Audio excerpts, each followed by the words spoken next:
মধ্যপ্রাচ্যের আকাশ এখন ধোঁয়াচ্ছন্ন, আর সেই ধোঁয়ার গর্ভ থেকে ভেসে আসছে ইরানের ভয়ঙ্কর মিসাইল হামলার শব্দ। একের পর এক ৬টি দেশের উপর দিয়ে বয়ে যাওয়া সেই মিসাইলগুলো এখন শুধু ইসরায়েলকেই নয়, বরং মার্কিন যুক্তরাষ্ট্রের সামরিক ঘাঁটিগুলোকেও নিশানা বানিয়েছে। পরিস্থিতি এমন দাঁড়িয়েছে যে মনে হচ্ছে ইরানি সৈন্যরা এখন আর কোনো নিয়ম নীতির বাধা মানছে না। তারা যেন সম্পূর্ণ নিরঙ্কুশ হয়ে উঠেছে, কারো কথা শুনছে না, কোনো আদেশ মানছে না। সাম্প্রতিক সময়ে সংঘটিত হওয়া ঘটনাগুলো চমকে দিয়েছে গোটা বিশ্বকে।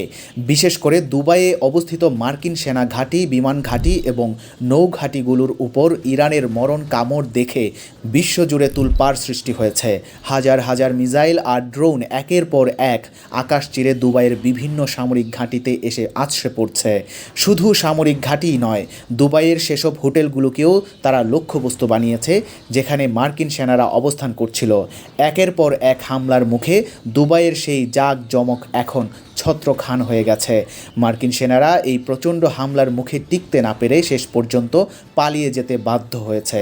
এমনকি ভিডিও ফুটেজে দেখা যাচ্ছে মার্কিন সেনারা হেলিকপ্টারে করে দুবাই ছেড়ে পালাচ্ছে। যারা এতদিন নিজেদের অজেয় ভাবত, তারা আজ সর্বস্ব ফেলে পালানোর পথ খুঁজছে।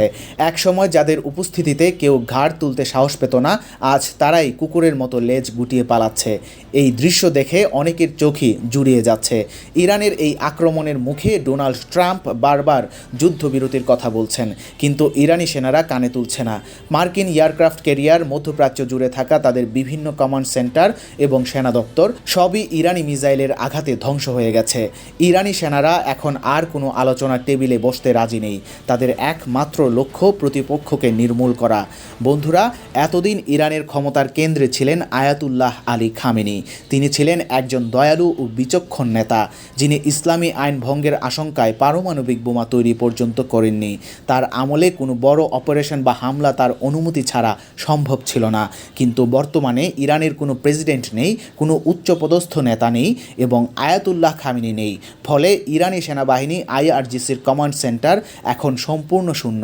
এই শূন্যতার কারণে ইরানি জেনারেলরা এখন সম্পূর্ণ স্বাধীনভাবে কাজ করছে। যার যেখানে ইচ্ছে সেখানেই তারা মিসাইল নিক্ষেপ করছে। তাদের এই উন্মত্ততায় এখন শুধু ধ্বংসের চিত্রই দেখা যাচ্ছে। ইসরায়েলের ঘাঁটি, সাধারণ মানুষের ঘরবাড়ি, এমনকি মার্কিন যুক্তরাষ্ট্রের দীর্ঘদিনের তৈরি করা অবকাঠামোগুলো এই আক্রমণের মুখে নিশ্চিহ্ন হয়ে যাচ্ছে। গত 50 বছর ধরে মধ্যপ্রাচ্যের বিভিন্ন স্থানে মার্কিন যুক্তরাষ্ট্র যে সামরিক ঘাঁটিগুলো তৈরি করেছিল, সেগুলোর অধিকাংশই এখন ধ্বংসস্তূপে পরিণত হয়েছে। মার্কিন যুক্তরাষ্ট্রের মোট 27টি ঘাঁটি ছিল পুরো মধ্যপ্রাচ্য জুড়ে, সেগুলোর প্রায় সবই আইআরজিসি উড়িয়ে দিয়েছে। তারা এমনকি সেনা ঘাঁটিগুলো থেকে সরে পড়ে যেসব হোটেলে আশ্রয় নিয়েছিল, সেসব হোটেলগুলোকেও তারা লক্ষ্যবস্তু বানিয়েছে। ইরানের এই অগ্রাধিকারহীন হামলায় সাধারণ মানুষের জীবন চলার পথও রুদ্ধ হয়ে গেছে। ইরানের এই আক্রমণের তীব্রতা এতটাই যে মার্কিন যুক্তরাষ্ট্র এ পর্যন্ত তাদের ক্ষয়ক্ষতির হিসাব প্রকাশ্যে স্বীকার করেনি। ইরানের আইআরজিসি জানিয়েছে তারা এ পর্যন্ত প্রায় 960 জন মার্কিন সেনাকে হত্যা করেছে, যার সংখ্যা আরও বাড়তে পারে। কিন্তু ডোনাল্ড ট্রাম্প এখনও এ বিষয়ে নীরবতা পালন করছেন। যুদ্ধের মাঠে তাদের পরাজয় চিত্র স্পষ্ট হলেও মার্কিন প্রশাসন তা গোপন করার চেষ্টা করছে। ইরানি সেনারা এখন আহত সিংহের মতো গর্জে উঠেছে এবং তাদের এই আগ্রাসন থামানো কারো পক্ষেই সম্ভব হচ্ছে না। অন্যদিকে ইসরায়েল যে 50 বছর ধরে নিজেদের সুরক্ষার জন্য বিশাল প্রস্তুতি নিয়েছিল, তাও এখন ব্যর্থ হচ্ছে। ইসরায়েল জানত যে ভবিষ্যতে ইরানের সাথে তাদের বড় ধরনের সংঘাত হতে পারে, তাই তারা মাটির নিচে বিশাল বাংকার নির্মাণ করেছিল। এমনকি নতুন বাড়ি নির্মাণের সময় সেখানে বাধ্যতামূলকভাবে ভূগর্ভস্থ বাংকার নির্মাণের নিয়ম ছিল। যুদ্ধের সময় তাদের শতকরা 75% মানুষ এই বাংকারে আশ্রয় নিতে পারত। কিন্তু ইরানের আধুনিক মিসাইল প্রযুক্তির কাছে সেই বাংকারগুলো এখন নিরাপদ নয়। ইরানের মিসাইল এতটাই শক্তিশালী যে সেগুলো মাটির 100 ফুট নিচে প্রবেশ করে বিস্ফোরিত হচ্ছে। ভিডিও ফুটেজে দেখা যাচ্ছে কিভাবে মিসাইল হিট করার পর মাটির নিচে বিশাল গর্তের সৃষ্টি হচ্ছে এবং সেখানে থাকা গাড়িগুলো চুরমার হয়ে যাচ্ছে। এর ফলে এখন ইসরায়েল ঘোষণা করা হয়েছে যে মাটির নিচের বাংকারগুলো আর নিরাপদ নয়। মানুষ আতঙ্কিত হয়ে বাংকার থেকে বেরিয়ে আসছে এবং খোলা জায়গায় ছোটাছুটি শুরু করেছে। যুদ্ধের ময়দানে ইরান শুধু মিসাইল হামলাই চালাচ্ছে না, বরং মার্কিন ও ইসরায়েলি যুদ্ধবিমানগুলোকেও নিশানা বানাচ্ছে। গত 2 দিন ধরে মার্কিন যুক্তরাষ্ট্র ও ইসরায়েল ইরানি বিমান হামলা চালালেও ইরানের এয়ার ডিফেন্স সিস্টেম এখন জেগে উঠেছে। ভুল বোঝাবুঝির কারণে প্রথম দিকে তারা কিছুটা বিপর্যস্ত হলেও এখন তারা শক্ত অবস্থানে আছে। এফ ইগলের মতো উন্নত মানের যুদ্ধবিমানও ইরানের মিসাইলের আঘাতে ধ্বংস হচ্ছে। এফ ইগলের মতো উন্নত মানের যুদ্ধবিমানও ইরানের মিসাইলের আঘাতে ধ্বংস হয়ে যাচ্ছে। এ পর্যন্ত 5টি মার্কিন যুদ্ধবিমান ইরানের আকাশে ভূপাতিত হয়েছে, যা প্রমাণ করে যে ইরানের প্রতিরক্ষা ব্যবস্থা এখনও সক্রিয় এবং তারা মোকাবেলায় সক্ষম। ইরানের সামরিক বাহিনী এখন এমন এক সিদ্ধান্ত নিয়েছে যা সারা বিশ্বকে কাঁপিয়ে দিয়েছে। তারা পুরোপুরি হরমুজ প্রণালী বন্ধ করে দিয়েছে। জানানো হয়েছে ইরানের অধিকার আদায় এবং প্রতিশোধ নেওয়া শেষ হওয়া পর্যন্ত এই জলপথ বন্ধ থাকবে। হরমুজ প্রণালী এমন একটি পথ যেখান দিয়ে মধ্যপ্রাচ্যের প্রায় 80 থেকে 90% তেল পরিবহন করা হয়। এই পথ বন্ধ হয়ে গেলে সারা বিশ্বে জ্বালানি তেলের দাম আকাশচুম্বী হয়ে যাবে। বাংলাদেশ ও ভারতের মতো দেশগুলো তাদের প্রয়োজনীয় তেলের একটা বড় অংশ এই পথ দিয়েই আমদানি করে।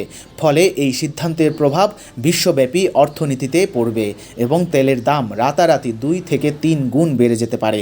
অপরদিকে এই যুদ্ধের মধ্যেও মার্কিন যুক্তরাষ্ট্র তাদের ব্যবসায়িক স্বার্থ আদায়ের সুযোগ খুঁজছে। আমেরিকা জানত যে ইরানের উপর আক্রমণ চালালে হরমুজ প্রণালী বন্ধ হয়ে যাবে এবং মধ্যপ্রাচ্যের তেল বিক্রি বন্ধ হয়ে যাবে। এই সুযোগে তারা ভেনেজুয়েলার তেলের ঘাঁটিগুলো দখল করে নিয়েছে, যেখানে পৃথিবীর অন্যতম বড় তেলের মজুদ রয়েছে। ফলে বিশ্ববাজারে তেলের দাম বাড়লে আমেরিকা সেই তেল বিক্রি করে $1 ট্রিলিয়ন আয় করবে। যুদ্ধ বাঁধলে অস্ত্রের চাহিদাও বাড়বে এবং অস্ত্র বিক্রি করেও তারা বিপুল মুনাফা অর্জন করবে। গত 20 বছর ধরে কোনো বড় যুদ্ধে জড়ায়নি বলে আমেরিকার অর্থনীতি বিপর্যস্ত ছিল এবং তাদের ঋণের বোঝা বেড়েই চলেছিল। এখন এই যুদ্ধ তাদের অর্থনীতিকে আবার ঘুরে দাঁড় করানোর সুযোগ এনে দিয়েছে বলে মনে করা হচ্ছে। এখন সময়ের প্রতিটি মুহূর্তে মধ্যপ্রাচ্যের পরিস্থিতি আরও খারাপের দিকে যাচ্ছে। ইরানের নেতৃত্ব শূন্যতা এবং সেনাবাহিনীর উন্মত্ত আচরণ পুরো বিশ্বের জন্য এক বড় হুমকি হয়ে দাঁড়িয়েছে। কেউ জানে না পরবর্তী মুহূর্তে কোথায় আঘাত হানবে ইরানের মিসাইল। মার্কিন সেনারা যেভাবে ছড়িয়ে ছিটিয়ে আক্রমণ চালাচ্ছে, তারা তেমনভাবেই পালাতে বাধ্য হচ্ছে। যুদ্ধের এই ডামাডোলে সাধারণ মানুষের জীবন দুর্বিষহ হয়ে উঠেছে, আর তেলের দাম বৃদ্ধি পেলে সাধারণ মানুষের জীবনযাত্রার খরচ আরও বেড়ে যাবে। বিশ্বের অর্থনীতি এখন ইরানের এই একপক্ষীয় সিদ্ধান্তের উপর নির্ভরশীল হয়ে পড়েছে। আপনারা হয়তো লক্ষ্য করেছেন, এই যুদ্ধের মূল উদ্দেশ্য শুধুমাত্র প্রতিশোধ নেওয়া নয়, বরং তা থেকে নিজেদের স্বার্থ আদায় করা। মার্কিন যুক্তরাষ্ট্র যেভাবে এই পরিস্থিতির সুযোগ নিচ্ছে, তা তাদের চরিত্ররই পরিচয় বহন করে। অন্যদিকে ইরানের নেতৃত্বহীন সেনারা যেভাবে ধ্বংসলীলা চালাচ্ছে, তা কোনো সুশীল সমাজের জন্য মঙ্গলজনক নয়। এখন দেখার বিষয় হলো এই যুদ্ধ কতদিন চলে এবং কোথায় গিয়ে শেষ হয়। তবে এটা স্পষ্ট যে বর্তমানে ইরানকে নিয়ন্ত্রণ করার কোনো ক্ষমতাই কারো হাতে নেই। সাধারণ মানুষের জন্য এই পরিস্থিতি অত্যন্ত উদ্বেগজনক।